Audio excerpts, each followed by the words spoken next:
welcome to The Print. I am Debdutta and we are here in Kathmandu, a day after Nepal went to polls, 6 months after a Gen Z led protest saw the fall of the traditional party or the KP Oli led government. The wind on the street was strongly in favor of a new party, and RSP under Balen Shah seems to be leading with a majority for now. What happens next in Nepal remains to be seen, but today we are in conversation with Vidyadhar Malik, who is the facilitator of Nepal Transition to Peace Institute, a 2 decade long institute. The organization works as a peace facilitator between different political parties and helps with conflict resolution and acting as a facilitator between different political parties across the political spectrum in Nepal. We speak to him as we try to understand what lies ahead for Nepal as its politics sees a significant shift in for the first time in decades, and how will it play out in the larger arena.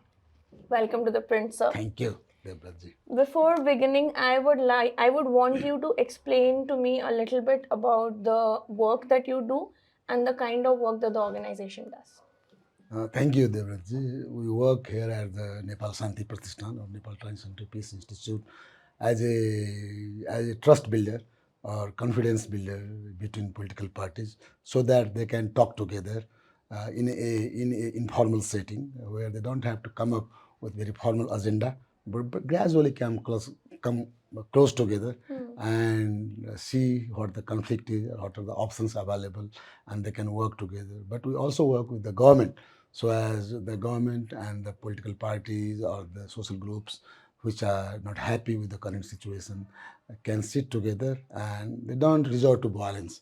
So it is a means to peacefully settle any issues in the larger picture of the society here in Nepal, and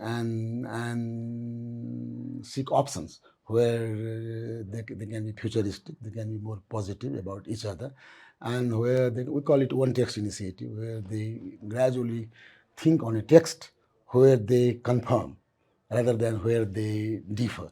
So gradually there comes a moment where the political parties agree with something along with us, and they go back to their party offices and do the formal decisions, or they start meeting on their own in more public and or with the government. So we do a sort of initial things where you build confidence and bring them together, bring them close to the government, and do a sort of, as you call, go-between or facilitators or mediators. So actually, we don't set any agenda. It is all demand-based, and it also depends upon the trust that they put onto us, and they do put onto each other. So this is the way how we work. And I would like to know more that in the past 6 months, since the September or what you call the fall uprising, since then to an interim government to now, elections having been held and with the RSP seemingly most likely to come with a strong majority, have the political parties interacted with each other? Has there been any sort of, consensus building within these political parties now that Nepal is going through such a transitional shift? Yes, there has been a lot, because if you remember 6 months ago, there was a lot of fear for each other. September 23 and 24th, both 2 days events were very different, and people were blaming each other. So political parties were very fearful of Gen Z, while Gen Z leaders were also very fearful of the political parties or the government in action at the time. What may happen to them? And there are a lot of conspiracy theories going against each other. They were not really easily agreeable to meet in a setting. That continued for months. For us also, it was very difficult to connect, to communicate with the Gen Z young leaders. It was generational age gap also, but it was also the way they communicate. We call them now as they were a fragility of leadership. We couldn't understand how their leadership was, because they didn't have any leadership. They didn't. They are very flat internet based. It was a leaderless movement. Yeah, leaderless movement. So it is very difficult to pick people, and it was always a risk to whom to talk, to whom not to talk, and it was not easy to talk to thousands of boys and girls or men and women of different variety, of different political paradigms. But gradually we try to go closer to them, especially to the moderate forces of the Gen Z. You might have heard of Gen Z Alliance, which is not led by, but which is convened by, as I could say, by Rijan Rana Magar. Then there was this another Gen Z council led by Sudan Gurung and Gen Z Front led by Racha Bomb. So gradually we have to come to closer to not only the individuals, but a brand of, especially women and men, young girls or boys of those leadership structure, to know first each other, to have coffee with them in the setting which they like to be, not in this office. And gradually, for us to connect to the political parties was more easy because we were already connected to them, their senior leadership. So how the thing started was that we started to meet first the political party leaders. They were in trauma. They were in real trauma because many of their houses were burned. So we had to give them time with empathy to listen their story, their personal story, not the party story, and gradually encourage them to open up what happened and what is their reflections. So it was on the side of meeting the political party leaders. Then, fortunately, because Sushila Karki, the current prime minister, I happen to know her for at least more than a year as one of our colleagues who used to think together on good governance of this country. So, and she became the prime minister. So it was easy for me to communicate to her, reach out, and so in that sense, and one of the advisor of Prime Minister Ajay Bhadra Khanal happens to be one of us, a member of this NTTP institute. So there are a lot of communicators there, and then in the security forces, through which we could go close to the government, go close to the political party leadership who were available, who thought that, yeah, it is good time to meet this institute or myself or my colleagues. And then gradually we developed rapport, friendship with the Gen Z young leaders. And then gradually the way I started with the political parties was that form, knowing political party old brand leadership is one thing, but that was not the answer because then the current Gen Z movement leaders won't meet them.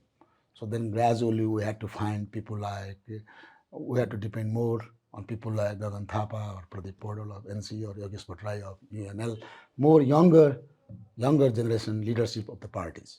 And through them, the way we worked was to form Gen Z age group political parties leadership structures. So they were more, student leaders, but who were more also cadres of their political parties because age-wise they could be a good communicator with the actual Gen Z leaders who were on the street in September.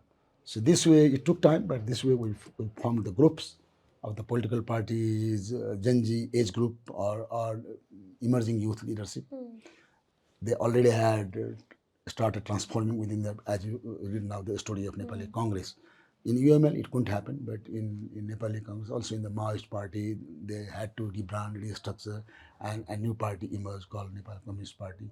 So this thing happened in the political parties, but then gradually a time came after 2-3 months where the Gen Z leadership in different formations started sitting either through us or through other people like me in the society or on their own. They started inviting political party leadership and try to connect, to communicate with the political party. Similarly, the government did the same. Right Honorable Prime Minister started meeting political parties. Of course, Gen Z were very close to her because it was a sort of aftermath of the Gen Z movement through a lot of discussions on Discord and other platforms that she became the Prime Minister. So, but then she also had to see the fire within the Gen Z leadership, a sort of where she could have burnt her hands. It was not easy task for her to communicate and to connect to Gen Z leadership also. It was just within 2 or 3 weeks she started feeling that to deliver, to connect, and to actually follow on all the demands that Gen Z leadership wanted at that time was never been going to be an easy task for her. And then she was in a fire in all the senses. Political party was not happy. They thought that maybe because this is the government which is formation because of the Gen Z movement, so this government is more closer to the Gen Z movement. So that also means that they will not be able to conduct free and fair elections, or they might have some other motives. A lot of suspicion theories or conspiracy theories were going on. So she had to sail through, also through some sort of support from people like us, who were mediators, to connect to the old guards of the political leadership, including KP Oli or Sevardeva, who were, she knew many of them already. But then because of the movement, the relation was broken. So that relation with Prime Minister and her ministers, home ministers connect with the political parties gradually established within the government also, and through people like us who are in the civil society. I try to work to help her to connecting with the political parties. With the Gen Z, she was always more closer to Gen Z. So it was rather a different way. For us, it was through the government that we could came quickly closer to Gen Z. But for political parties, it was also us who could help her to navigate and rebuild a sort of trusted relationship so that elections could happen. So that was the way how political parties and they came together. But there's another story today. Election is not the only mandate that Gen Z gave to this government. If you read carefully through their mandate of the time, it was also good governance mandate, agenda of transformation, of making Nepal more inclusive, more accessible, accessible to everyone of whatever caste or creed or gender people are. So the Gen Z were so smart, so intelligent that I came gradually to know them, especially the moderate Gen Z group of people. They know everything. They do such a hard work. They keep reading and writing whole night because somehow they also keep a habit of staying awake till late night. But they also work through their social platforms on the agenda, and they could convince the government that the government or the political parties, whoever wins, must have a sort of common agenda of good governance or a structural reform which could deliver from now on. So this government was a sort of vehicle for the Gen Z to also carry on that message. Not fully, because this government was a temporary government. It has to do the elections in 6 months' time.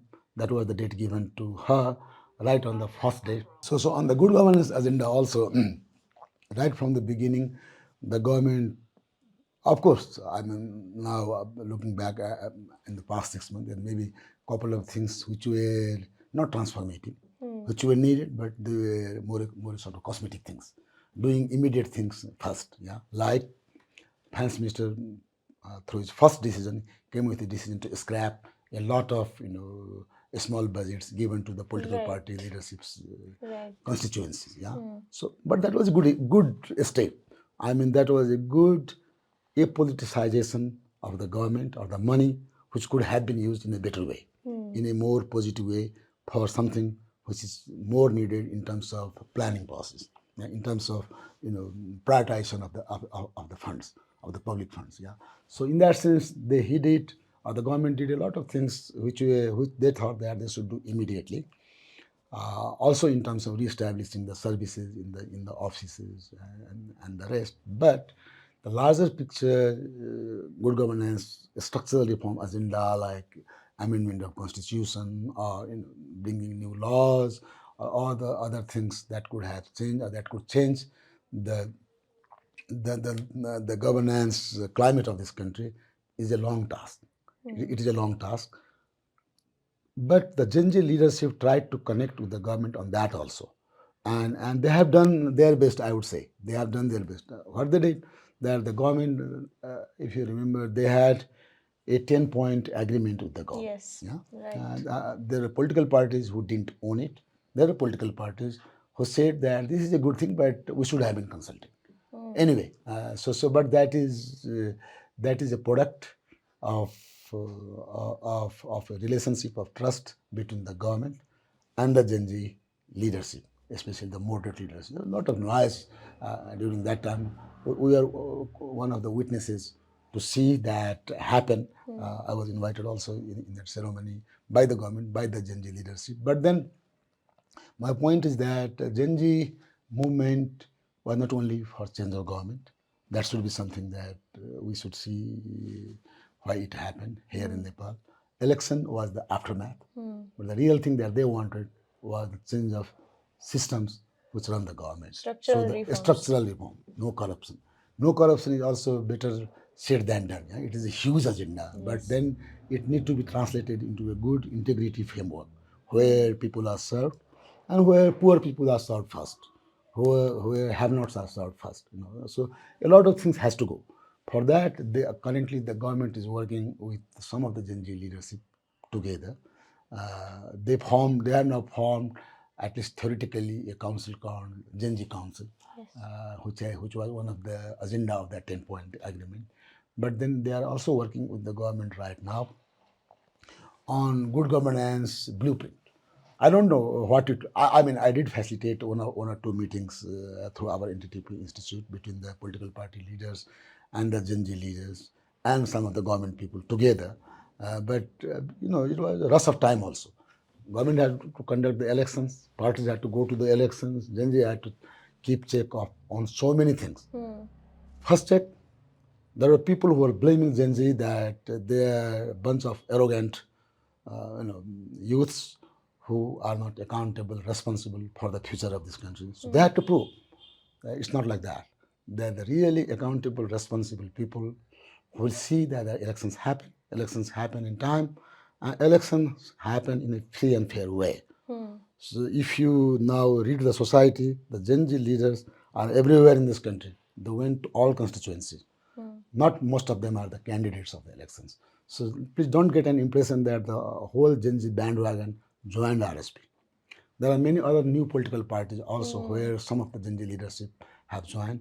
But to me, most of the Gen Z leaders are still watchdogs like us, who are in the society, who wanted to see that the elections happen in time, but who also want now to see that the new government, whoever comes in, follow on the good governance agenda or the larger picture democratization agenda of everything, where society is served, where common masses are served with dignity, where they don't have to be in queue and ask for bureaucratic hassles, number of papers which are actually not required. They are good in IT system. So hopefully it is their wish. I don't know how the new government will take them, but they do promise that if they are consulted, they have a lot of potential to serve as advisors or to help the government, the coming government, to understand the dynamics of the new age, to communicate with the new group, and to really create employment opportunities, which they are so much, there is so much desire and so. So many people voted for Gen Z just for one reason.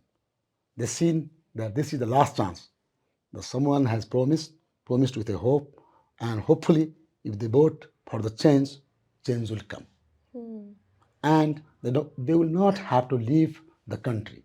Right, absolutely. So many people say that this is a denial vote of the old parties. To me, it is not like that.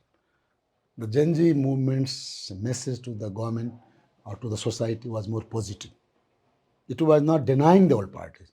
It was reforming them or bringing new people in the system, political framework, so that they can deliver, and they can deliver in a positive way. So this is the change that they wanted. I think in Nepal, despite that they are not in such a big number in the political parties, they have been successful for, and they are very hopeful. If you talk to them, whenever I talk to them, I also feel a bit, because I think that somehow Nepal's leadership is gradually transforming to the new generation, to the younger generation, And they who are represent hope. They represent hope. They are smarter. They are educated, more educated than the old guys were, and they don't have a baggage like the old party had of corruption, of so many scandals. So they are clean.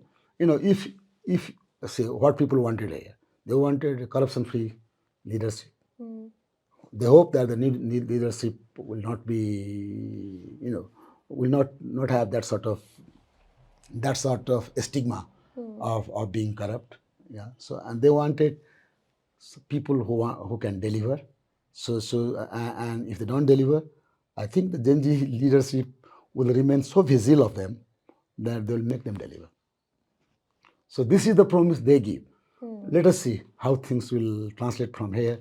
But I mean, it does not matter who wins. If you talk to them, they had a message that they were less concerned about which party wins, but they are more concerned about across the board change of structures, change of Yes. governance structures. Change seems to be Yeah, the buzzword here yeah, in Nepal. buzzword. So That is hopefully, something I realized.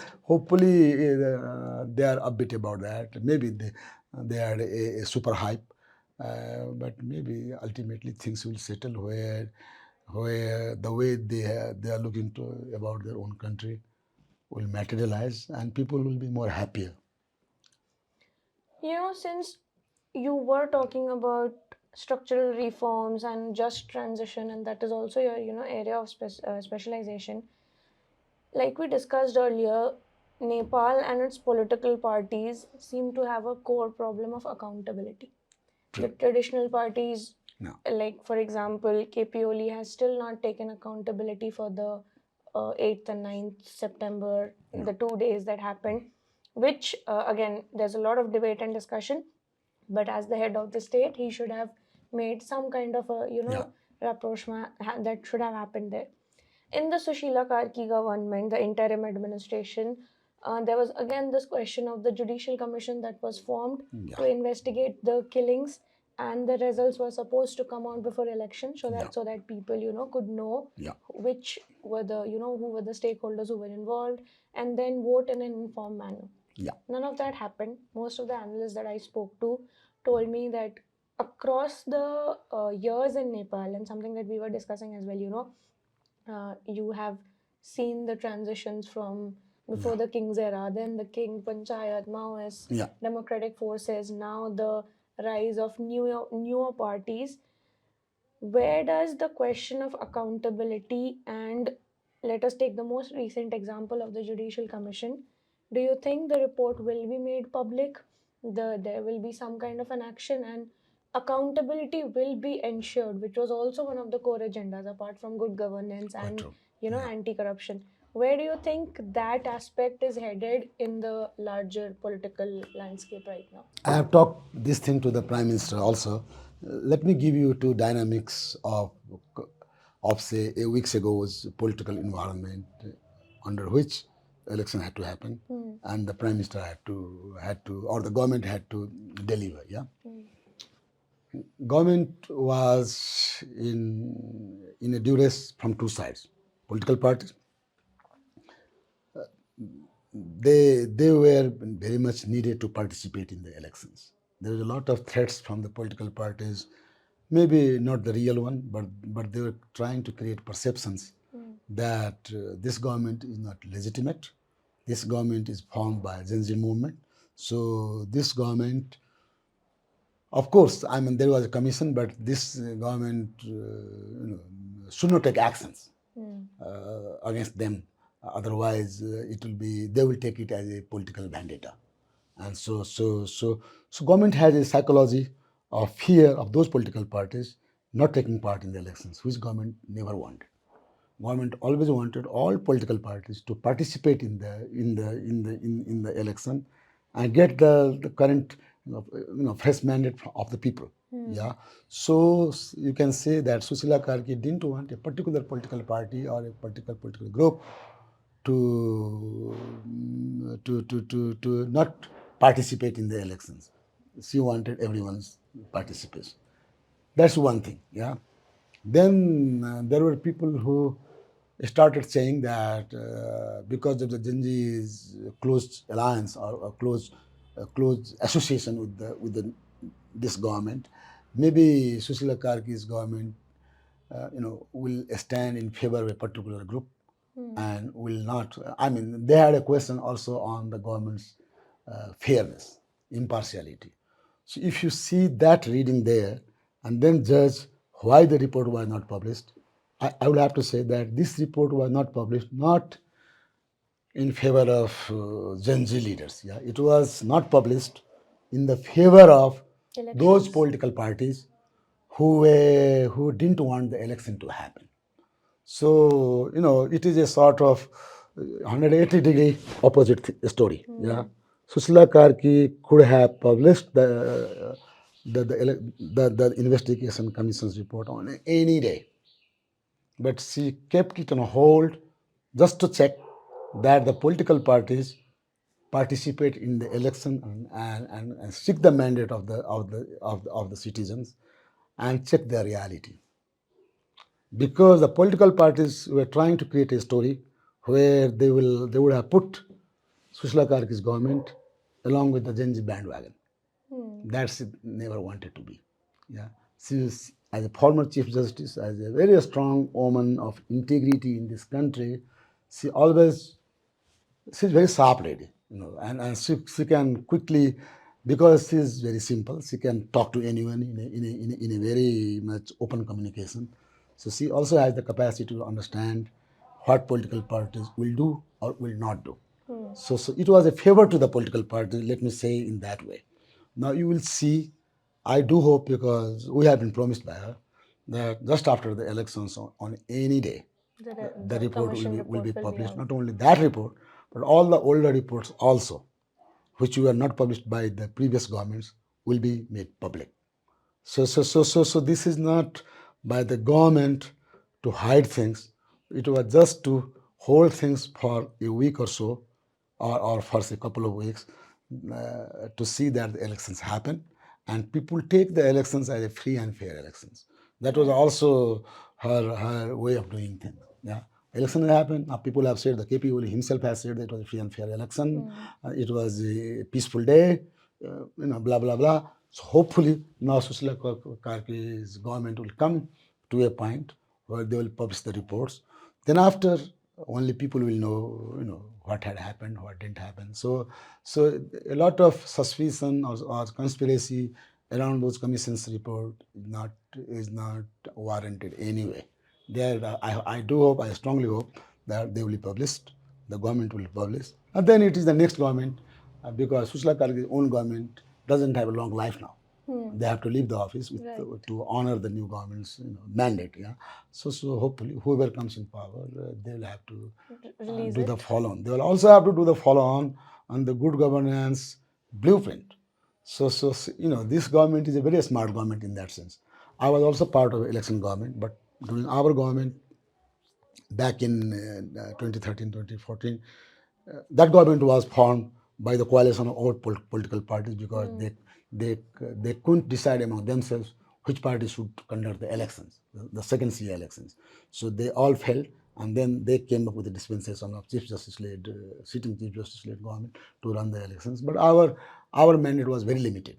It was to conduct the election, but still we took 13 months to conduct the election. This government had delivered the election in 6 months' time. This government had delivered the good governance, or going to deliver good governance blueprint, and a lot of things also during the last 6 months. It was upheaval already.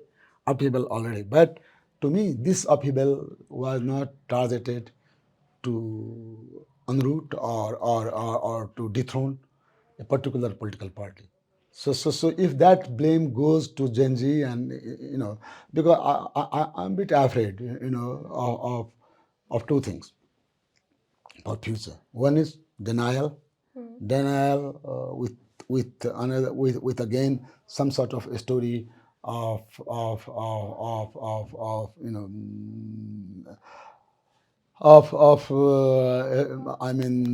gossips, that conspiracy theories worked on India or US or China or this and that.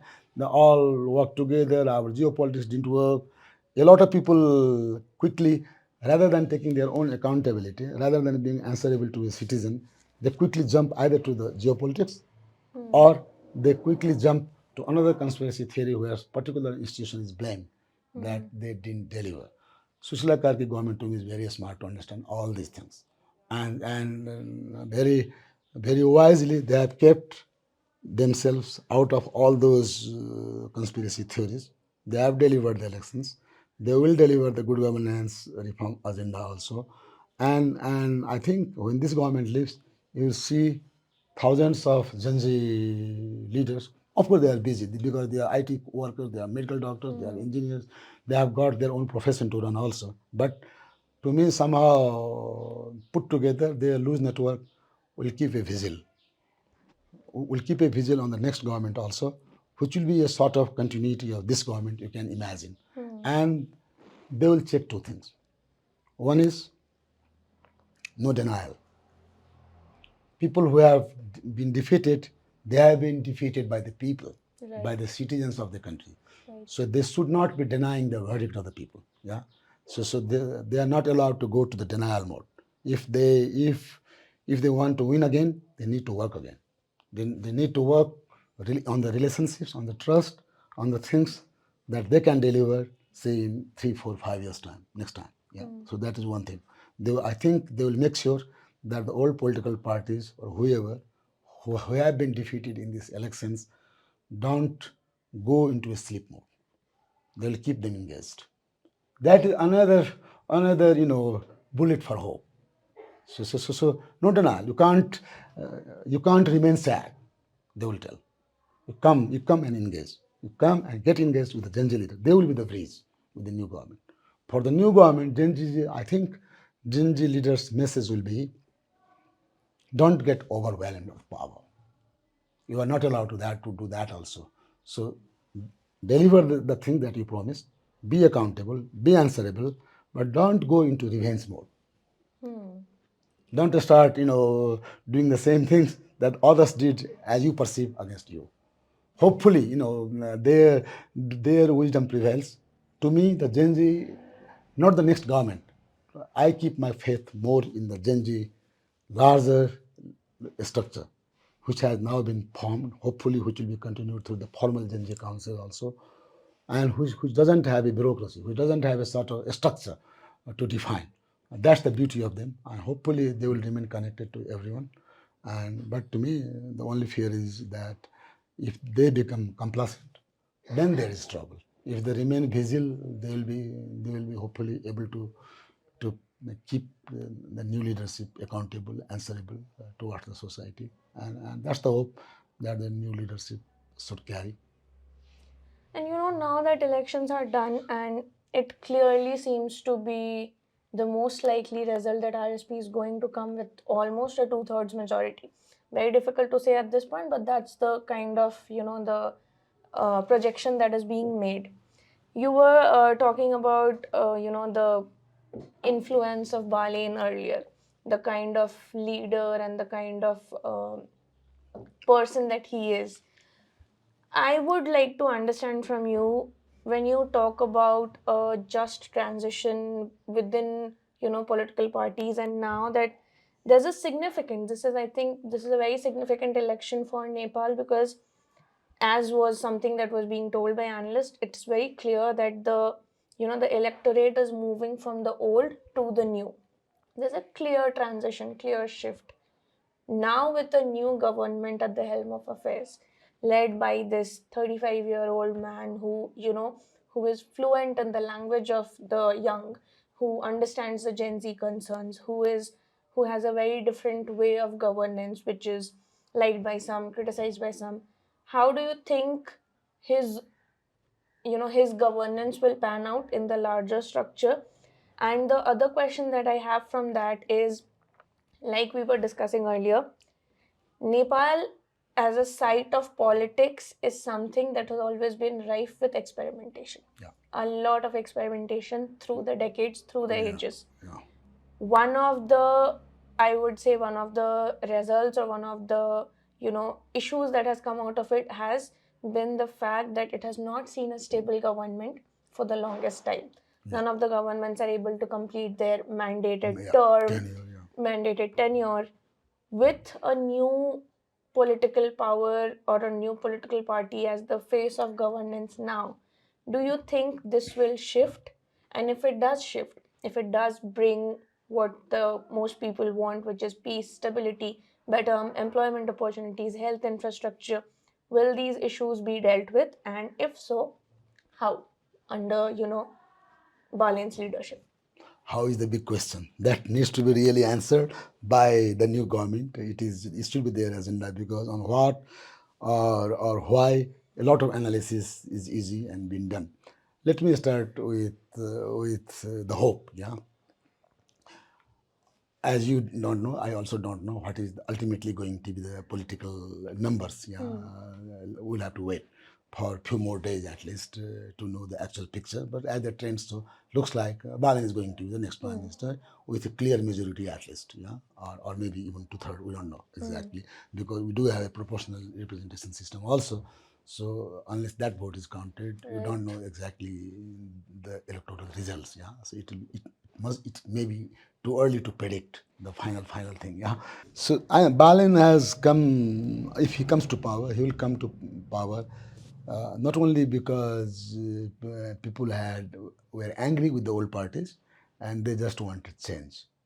This is change for betterment.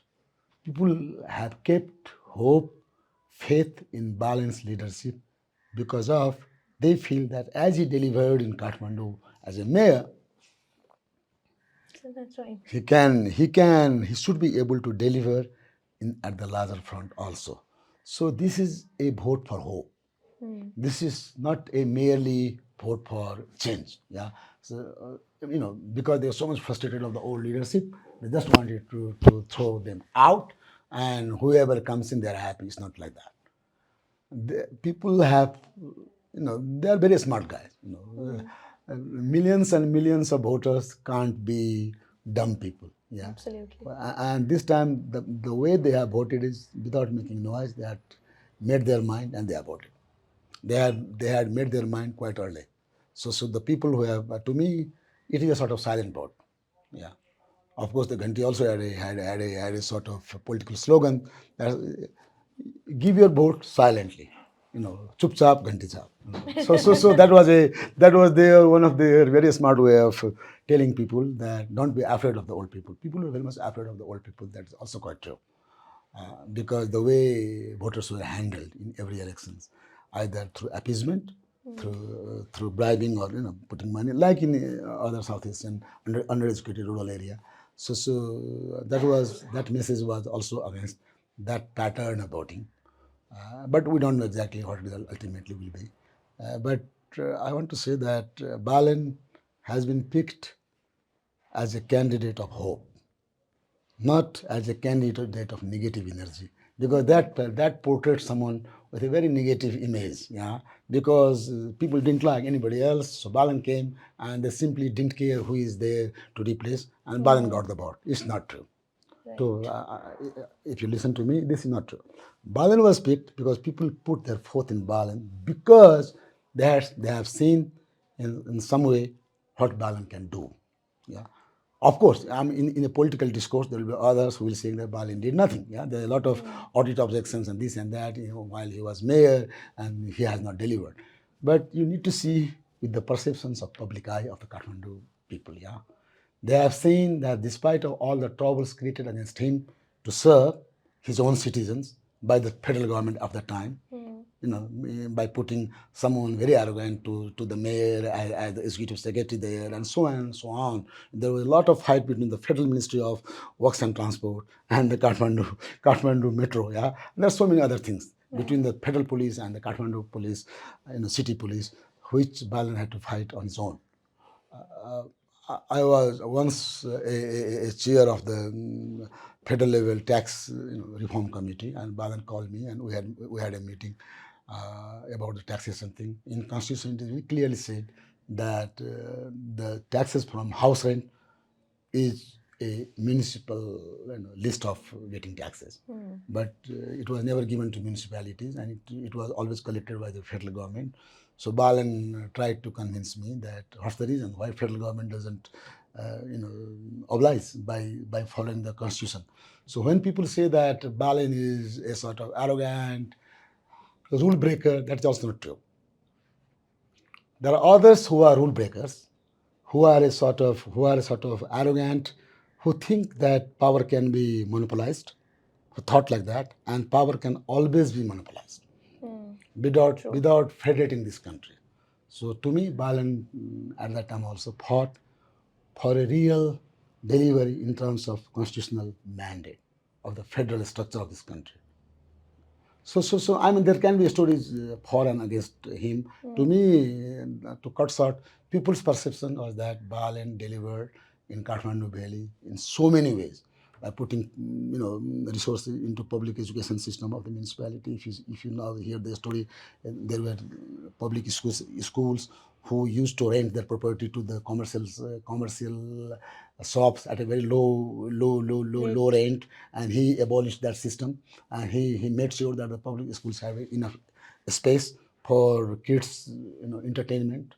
There's also this Or thing about scholarships. yeah, He said, scholars, so many things in hospital area. He tried to create a lot of dozens of municipal level, health centers for poor people, thousands of schemes.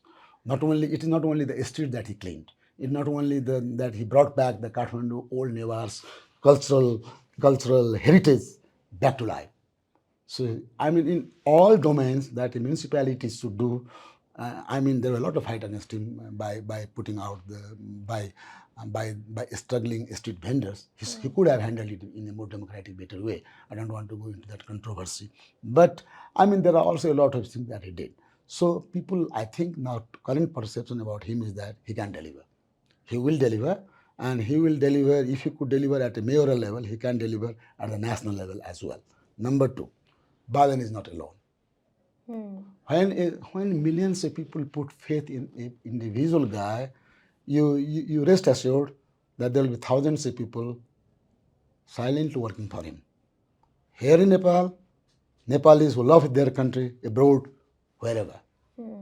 true. See, he has an army of well-educated PhDs, well-educated people who still love Nepal and who want, maybe they won't be coming back until the situation is really better, but they will love to see that the new government to whom they have put their faith on can deliver.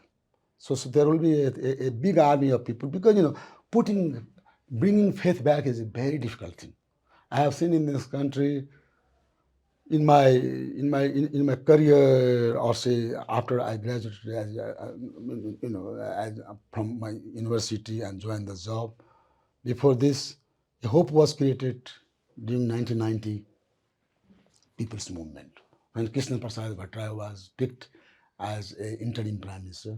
People had a lot of hope in the change, positive change. Yeah, they thought that now with the king in parliament system and a sort of democratic constitution, everybody will do proper follow on, and transparency, answerability, accountability will come, and delivery will be done. At least 1 to 2 year or 3 years time was really a time of delivery in this country. If you read the economic data of the time, a lot of things changed. A lot of things changed in terms of economic system, our fiscal system, fiscal transfers. A lot of positive things happened. Yeah. So, and later and gradually merged, rebel, because the political parties started bickering among themselves, more power game started, the Maoist movement started. They promised to, they promised on socio-economic transformation agenda. They didn't deliver. They became one of like other political parties. So this country has seen a lot of frustrations in last 30 years or more than 30 years. And this movement was not against the political system. If Balen has won the election, he has won the election under this constitution as a leader of a particular political party. Yeah. So that should not allow other political parties to stop themselves to compete again, to come back again. But they should come back on a positive agenda, on an affirmative agenda that they can also transform With them. major reforms. Major reforms. So let us see how Balen can deliver with the people who will support him. And earlier I talked to you that forget Balen or the people who support him. Keep in mind the agenda of Gen Z movement.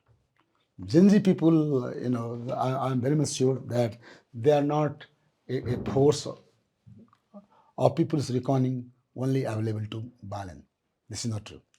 They don't support Balen as their political leader. They are more like a middle mass of civil society agitators who will keep vigil, who will keep watch on the new government, including Balen's government.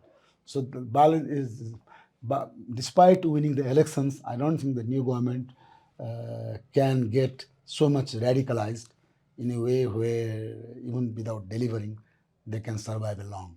They will have to deliver. So sometimes you are compelled to deliver. Sometimes your height compels you to deliver. Sometimes you are picked at a 35 years age and put to a place. Then you become, hopefully, you become so obliged to the citizens who voted for you. That you deliver. Yeah, that you will do your best to deliver. And by delivering, Balen has nothing to lose. Everything, whatever comes in, will be something that he will gain.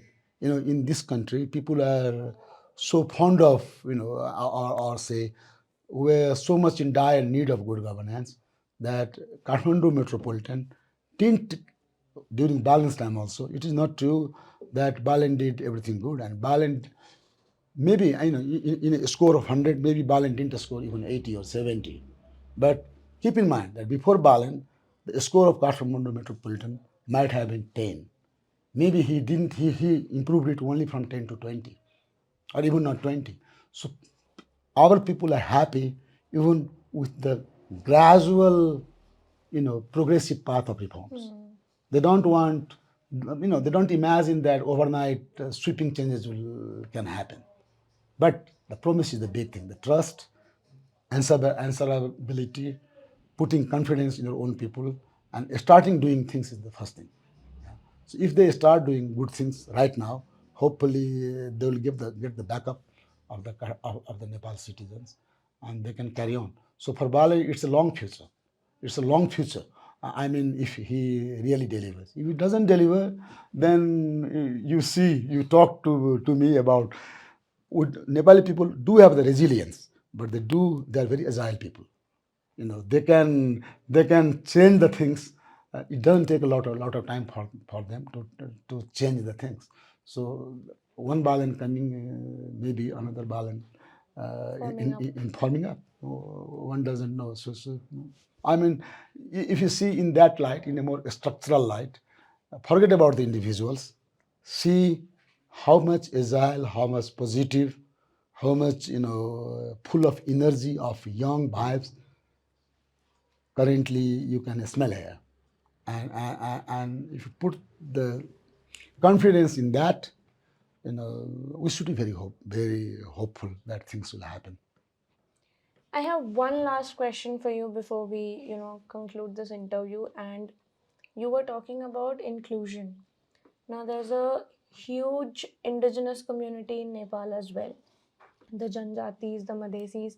Now, both RSP and Nepali Congress had put a lot of focus on the Madhesis. But if I may, when I look at the governmental structures in the country, I see representation and inclusion at a very low level. Like, how many indigenous people do we have in the government? Do you have in the government? How many Dalits are present in the government? Even though the 2015 constitution gives them the right to be under the proportional representation system. Now, when a new government comes into place, how will their cabinet look like with reference to representation of the lesser known communities, or the communities which are not the dominant communities, which mostly are seen in politics and bureaucracy in every other field in Nepal? How would inclusion as a concept and a question play out in a fresh new cabinet? Thank you, Devi. I think this is a very important question. New government needs to really take it as a very serious agenda. There are two ways of looking at it. Yeah, let me be clear on that. Earlier, there are a lot of Madhesi parties. Looks like they all are going to lose this time. Madhesi parties or Janjati focused political movements parties who used to bring this agenda on the table, but in a very different way, sometimes in a negative way, where, say, I belong to a particular elite group in power, and if you belong to indigenous or sort of minority community, and then if you don't communicate well, then I get frightened of you, and then rather than accommodating or rather than making society more equal, I make it more unequal. More unequal, so as even if you struggle, I give little bit, and still I remain more benefited as an oppressor. Yeah. So this is a sort of nature of society where oppressor and oppressed communities interact. This time, this is different. That is also a very much positive thing that I found in the Gen Z leadership. If you see, for example, if you meet the guys in Gen Z movement, to me, 70% are women. So that's the first thing, that the change of structure of leadership in the Gen Z movement itself. Mostly I meet are young girls, not young boys. Yeah. So that's the one beauty that I see in Gen Z faces. See things change. Then I also see a lot of faces from Janjatis, Madhesis, who have the courage to speak everything with a smiling face. They don't have to, be suspicious of the other one in the room. They can tell their story of operation. They can tell not only the current story but the history of operation in such a pragmatic and intelligent way that others, you know, start feeling empathy or start listening and start working together or thinking together how this problem can be solved. So to me, I don't know whether you take me as someone pro inclusion or not, but we need to see how things will happen. We need to test it. But the way inclusion is being seen by the new Gen Z leaders, to me, I see hope there. I see one reason why in Madhes or the Janjati belts also, the new political parties who have not given a very much clear assurance of how the inclusion agenda will be settled, winning the elections. Also, not because they are for pro-merit, pro-elite agenda. I don't think so. But I think the new party or the new leadership will do its best by starting the deliberations on inclusion by listening. So the first thing they need to do to listen in a different way, where things can be worked together, and where things because elites are very smart also. If some because earlier after the federal movement, a lot of amendments were done.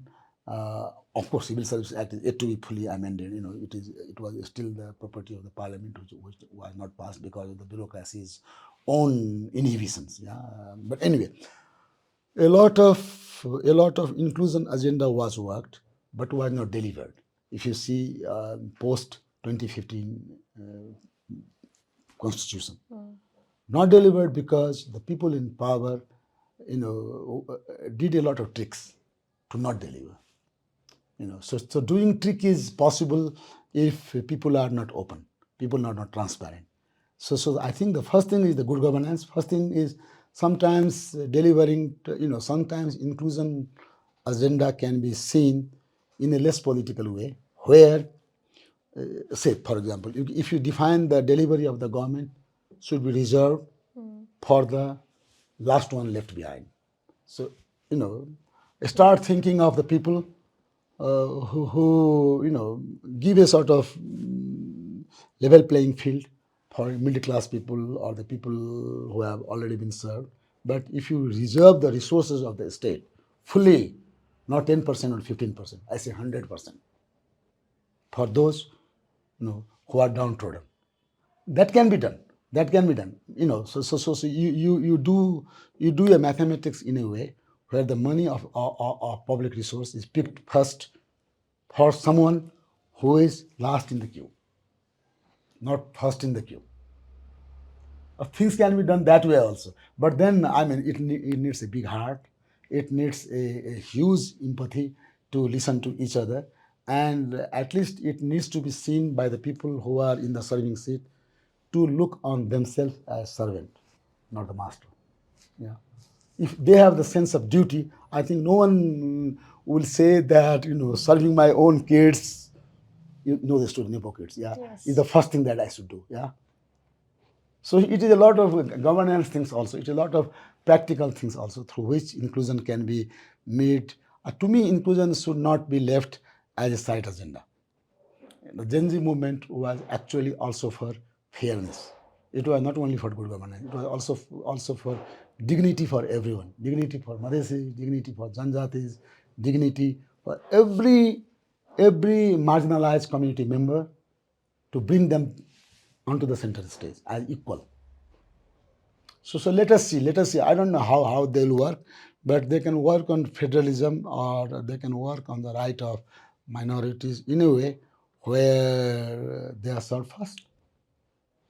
Then no problem. I mean, if you are served first, because say you are not male, I hope women should be happy. I mean, because people can do the things in a cosmetic way. Up to now, it was a lot of things, done in a cosmetic. If Balen does the same cosmetic things, or Ravi does the same cosmetic thing, then it will not serve the society, because Nepali society has really these wounds of centuries now, which they want to now really either get compensated off, or for which they will keep struggling, keep fighting. So this fight is not something which a mere change of government can handle. It needs a lot of conversation within the groups, among the groups. But why I say conversation? Because that's the first thing. People need to loosen themselves and reflect back. But then you can't say that because you are the 10th generation kid of the king, for example, of the Rana, you are elite against whom we are fighting. No, don't make the fight personal. Don't get it on the table where people start fighting with each other, and then lose the sight of the agenda itself. Yeah. Why I'm saying that, I don't know. Maybe in the new government, you will still see more male, more upper caste Brahmins, Kshatris of the hills. I don't know. Maybe because it may take some time for them to understand things, but that does not mean that the agenda is gone, or a mere change of government answers everything. For that, the struggle, I think, will carry on. On that note, thank you so Thank you. much, sir. It has been an extremely insightful conversation. Thank you, Devi.